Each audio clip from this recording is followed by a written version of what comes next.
తెలియాలంటే మరి ఏం చేయాలి? మీరు కూడా కొంత పిల్లల పట్ల జాగ్రత్త వహించాలి. పిల్లలతో అప్పుడప్పుడు బాగా మాట్లాడే విషయాలు తెలుసుకుంటుండాలి. ఒక రోజుతో జరగదు కదా. ఒక పాప ఇంట్లో నుంచి పోయింది అంటే ఒక రోజుతో అవుతుందా? కాదు. అది చాలా రోజుల నుంచి జరుగుతుంటుంది. కొంతమందికి చూసి చూడనట్టు ఉండడం వలన, కొంతమంది తెలియకపోవడం వలన. ఖచ్చితంగా మీరు చిన్నపిల్లలు పడి హై స్కూలు, డిగ్రీ, ఇంటర్మీడియట్ ఈ స్థాయిలో చదువుకునే విద్యార్థులు ఉండే తల్లిదండ్రులు మాత్రం చాలా జాగ్రత్త వహించాలా. సెల్ ఫోన్లు, ఇప్పుడు సెల్ ఫోన్ లేకుండా పని జరుగుతుందా? జరగదు. అట్లనే ఇవ్వకుండా ఉండలేము కదా మనం. పిల్లలకు సెల్ ఫోన్ ఇవ్వకుండా అయితే ఉండలేము. ఇచ్చిన తర్వాత వాళ్ళు ఏం చేస్తున్నారు ఏమనేది, వాడు రాత్రిపూట మాట్లాడుతున్నాడా, అర్ధరాత్రి మాట్లాడుతున్నాడా, అప్పుడే మీరు గమనించవచ్చు. తల్లిదండ్రులు లేకుండా బయట ఎక్కడైనా మాట్లాడుతున్నారా, మిద్దెక్కి మాట్లాడడం, లేకపోతే ఎవరు లేని స్థలాల్లో మాట్లాడడం జరుగుతుందంటే మనం కొంత అనుమానం పడాల్సిందే. అవునా కాదా? లేకపోతే ఇంట్లో మాట్లాడతారు కదా. ఇప్పుడు నీకు ఫోన్ వచ్చింది, ఎక్కడ మాట్లాడతావు? ఇంట్లో మాట్లాడతావు. ఇల్లు కాకుండా బయట పోయి మాట్లాడుతున్నారు పిల్లలంటే అక్కడే ఏదో ఇబ్బంది ఉందని మీరు గమనించాలి. వాళ్ళను కూడా మీరు జాగ్రత్తగా మాట్లాడితే తెలుసుకోవచ్చు, తెలియజెప్పాలా. వాళ్ళు తెలియజెప్పుకుంటే పెద్దలు ఉంటారు ఆ విధంగా. ఎందుకంటే అది చాలా ప్రమాదకరమైన వయస్సు. ఎందుకంటే వాళ్ళ జీవితాలు నాశనం అయిపోతాయి. వాళ్ళేమో నిలబడతారా? పెళ్లి చేసుకుని అట్లా బయట పోయి నిలబడతారా? చాలా ఇబ్బందులకు గురైపోయి లేనిపోని ఇబ్బందులు తెచ్చుకొని చాలా అవస్థలు పడతారు సమాజంలో. అదొకటి మీరు తల్లిదండ్రులు జాగ్రత్త పడాలి. రెండో అంశం ఏమంటే మాదక ద్రవ్యాలు. ఇటీవలనే మనం పేరెంట్స్ టీచర్స్ మీటింగ్ ఇక్కడ కూడా జరిగింటుంది, ఈ ప్రాంతంలో కూడా జరిగింది కదా. దాంట్లో రకరకాల ప్రోగ్రామ్స్ మన ప్రభుత్వం వారు ఏర్పాటు చేసినారు. అందులో ముఖ్యమైన అంశం ఒకటి పోలీసు వారు కూడా వచ్చి చెప్పినారు. ఏం చెప్పినారు? డ్రగ్స్ వద్దు బ్రో అని చెప్పించినారా లేదా? ఎందుకంటే గౌరవ మినిస్టర్ గారు, మనకి ఎవరు విద్యాశాఖ మంత్రి?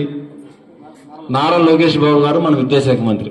ఆయన విద్యార్థుల పట్ల తల్లిదండ్రుల పట్ల ప్రత్యేక చొరవ తీసుకుని ఆ కార్యక్రమం ఏర్పాటు చేసి చదువు గురించి, వాళ్ళ భవిష్యత్తు గురించే కాకుండా వాళ్ళ ప్రవర్తన పట్ల కూడా బాగుండాలి, మంచి ప్రవర్తనతో కూడా ఉండాలి. మంచి చదువు ఇస్తే కాదు మన విద్యార్థికి, మంచి ప్రవర్తన కూడా చాలా అవసరం కదా. మంచి ప్రవర్తన ఉండాలంటే ఈ చెడు అలవాట్లకు లోనైతే ఎట్లుంటుంది? ఉండలేదు. కాబట్టి డ్రగ్స్ వద్దు బ్రో అనే ఒక ప్రోగ్రాం కూడా ఏర్పాటు చేయడం జరిగింది. అది ఆ మహమ్మారి, డ్రగ్స్ మహమ్మారి చాలా ప్రమాదకరమైంది. మన కదిరిలో కూడా అక్కడక్కడ ఉన్నాయి, చాలా మంది సేవిస్తున్నారు, అమ్ముతున్నారు. రకరకాల ఊర్ల నుంచి కూడా ఈ డ్రగ్స్ ఈ ప్రాంతానికి తెస్తున్నారు. మీరు చాలా మంది ఉదాసీనత ఉంటుంది. ఎందుకంటే ఏదైనా సంఘటన మా ఇంట్లో జరగలేదని అని ఉంటుంది, అనుకుంటామా లేదా? సహజంగా మన ఇళ్లలో లేదు, మనకి ఎందుకు లేవు, వాడు కొంప వాడు పిలుచుకుని ఎట్లన్నా పోనీ అనుకోవచ్చు. కానీ అది చాలా తప్పు. ఈ డ్రగ్స్ విషయంలో తప్పు. ఎందుకంటే అది ఎప్పుడైనా మన డోర్ వచ్చి తట్టే అవకాశం ఉంది. పక్కింట్లో ఉన్నప్పుడు మన ఇంట్లోకి వచ్చేదానికి ఎంత టైం పడుతుంది? పడుతుందా? పిల్లలు చెప్పలేము, మాట్లాడుతుంటారు, స్నేహితులు ఉంటారు, చుట్టూ విరివిగా ఉంటుంది అనుకో. మన ఇల్లు ఎన్నాళ్ళు సేఫ్గా ఉంటుంది? చుట్టూ మంటలు వస్తున్నాయి. మన ఇల్లు ఎన్ని రోజులని ఉంటుంది? అన్నీ ఆపుకుంటే కదా మనకు కూడా శాఖం రాదు. లేకపోతే మన ఇంట్లో కూడా ఆ ప్రమాదం వచ్చేదానికి అవకాశం ఉంది. అందువల్ల డ్రగ్స్ తీసుకోకుండా ఎంత ముఖ్యమో అది మన ఊర్లోకి, మన ఇంటికి రాకూడదు, మన వీధికి రాకూడదు, మన ఊరికే రాకూడదు. అసలు మన రాష్ట్రంలో ఉండకూడదు, దేశంలో కూడా ఉండకూడదు. ఎక్కడ కూడా మత్తు పదార్థాలు అనేది ఉండకూడదు. దాని యొక్క ఫలితాలు అనుభవించే వాళ్ళకి తెలుస్తుంది. మీరు సినిమాలలో చూసింటారు, చాలా సినిమాలు డ్రగ్స్ మీద వచ్చినాయి. అవి మనం ఎప్పుడూ తెర మీద చూసే వాళ్ళము. తొందరలో మన ఇళ్లలో, మన ఊర్లో కూడా మీకు అంటే మాతో చెప్పలేకపోవచ్చు, మీలో చాలా మంది చూసింటారు. వాళ్ళ ప్రవర్తన ఎట్లుంటుంది, ఎవరంటే లెక్కలేదు, వాళ్ళ ప్రవర్తన డిఫరెంట్గా ఉంటుంది, ఎవరితో మాట్లాడరు, ఇళ్లలో వస్తువులన్నీ పడగొడతారు, గొడవ పడతారు, కొడతారు, హత్యలు చేస్తారు, రేపులు చేస్తారు. అంటే రకరకాల నేరాలకు.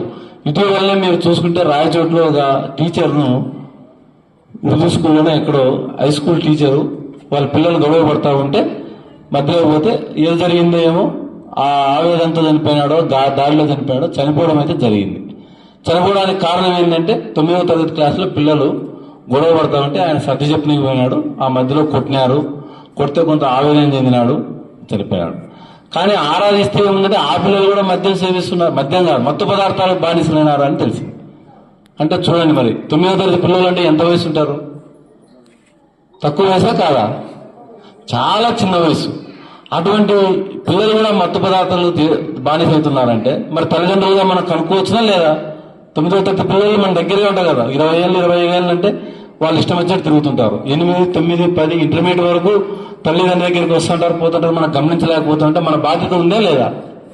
తల్లిదండ్రులుగా మన బాధ్యత, గురుతర బాధ్యత ఉంది. ఆ బాధ్యతను మనం నిర్వర్తించి అటువంటి వాళ్ళని సాధ్యమైనంత వరకు రాకుండా చేయాలి. వస్తే నిర్మమాటంగా పోలీసులకు చెప్పాలి. డి అడిక్షన్ సెంటర్స్ అని ఉంటాయి, దాని అంటే మాన్పించుకోవచ్చు. దాని అంటే మనం కనుక్కోవాలి. కనుక్కుంటే కొంత నివారణ చేసుకోవచ్చు. మీరు కనుక్కోలేకపోతే మన చేతికి దొరకకుండా వెళ్ళిపోతాడు. వీటి పట్ల, మత్తు పదార్థాల పట్ల చాలా చాలా జాగ్రత్త వహించాలి. అటువంటి సమాచారం ఏదున్నా కూడా మీరు తప్పకుండా పోలీసులకు సమాచారం ఇవ్వాలి. ఎవరన్నా ఏమని అనుకోని ఎన్నెన్న గొడవ